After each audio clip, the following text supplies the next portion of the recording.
கிறிஸ்துவுக்குள் பிரியமான சகோதர சகோதரிகளே, சங்கீதம் 34:17 வசனம் இப்படியாய் வாசிக்கிறோம்.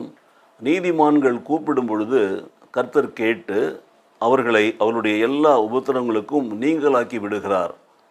நீதிமான்கள் கூப்பிடும் பொழுது 1, கர்த்தர் கேட்டு 2, அவர்களை அவருடைய எல்லா உபத்திரங்களுக்கும் நீங்களாக்கி விடுகிறார். பிரியமான சகோதர சகோதரிகளே, இந்த சங்கீதம் 34 மிக உன்னதமான ஒரு சங்கீதம். கர்த்தரை நான் எக்காலத்திலும் ஸ்தோத்தரிப்பேன், அவர் துதி எப்பொழுதும் நாவில் இருக்கும்னு சொல்லி ஸ்தோத்திரத்தோடு ஆரம்பிக்கிற சங்கீதத்தில் சிங்கக்குட்டிகள் தாட்சி அடைந்து பட்னியாக இருக்கும், கர்த்தரை தேவனுக்கு நன்மையும் குறைவிடாதுன்னு சொல்லி 10வது வசனத்தை வாசிக்கிறோம். அதை தொடர்ந்து வாசிக்கிற பொழுது கர்த்தருடைய கண்கள் நீதிமான்கள் மேல் நோக்கமாக இருக்கிறது, அவருடைய செவிகள் அவள் கூப்பிடுதலுக்கு திறந்திருக்கிறத நாம் பார்க்குறோம். பார்த்தீங்களா? அப்படியே தொடர்ந்து வாசிக்கிற பொழுது ஆபத்து, உபத்திரங்கள், பாடுகள், கஷ்டங்கள் வருகிற பொழுது அவர் அவை எல்லாவற்றிலிருந்து விடுதலை ஆக்குகிறார் என்று நாம் பார்க்கிறோம்.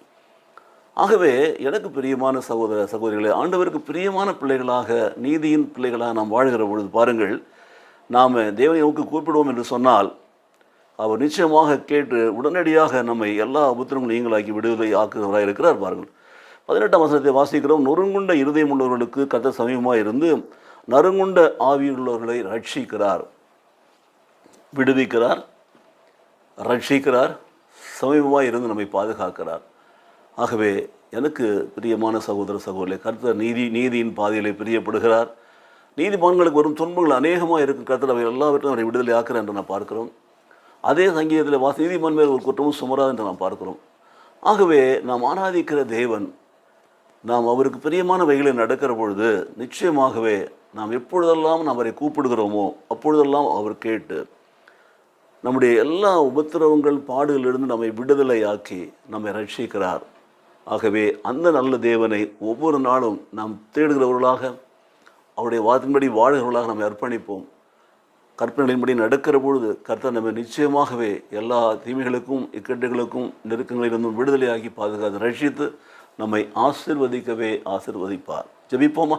எங்களை நேசிக்கிற நல்ல பிதாவே, இந்த காலை வேளையில் நம்முடைய அன்பு சமூகத்தில் கூடி வந்திருக்கிற பிள்ளைகளோடு சேர்ந்து நாங்கள் ஜெபிக்கிறோம். சுவாமி, நீதிமான்கள் கூப்பிடும் பொழுது கர்த்தர் கேட்டு அவர்களை அவருடைய எல்லா இக்கட்டுகளுக்கும் நீங்களாக்கி விடுவிக்கிறார் என்ற அந்த வார்த்தைக்காக உங்களுக்கு ஸ்தோத்திரம் செலுத்துகிறோம். ஆண்டவரே, ஸ்தோத்தரிக்கிறோம், நன்றி செலுத்துகிறோம். சுவாமி, எப்பொழுதெல்லாம் நாங்கள் உண்மை நோக்கி கூப்பிடுகிறோமோ அப்பொழுதெல்லாம் எங்களுடைய ஜெபங்களுக்கு பதில் கொடுக்கிறதுக்காக உங்களுக்கு நன்றி செலுத்துகிறோம். அப்படிப்பட்ட விசுவாசம் பிள்ளைகளாக நாங்கள் வாழ்ந்த ஆண்டவரே, நொறுங்குண்ட இருதயம் உள்ளவர்களுக்கு தேவன் சமீபமாக இருந்து நறுங்குள்ள ஆவிகளை ரட்சிக்கிற அந்த வார்த்தையின்படியாக ரட்சிப்புக்கு கிருபைகளுக்காக நன்றி செலுத்துகிறோம்.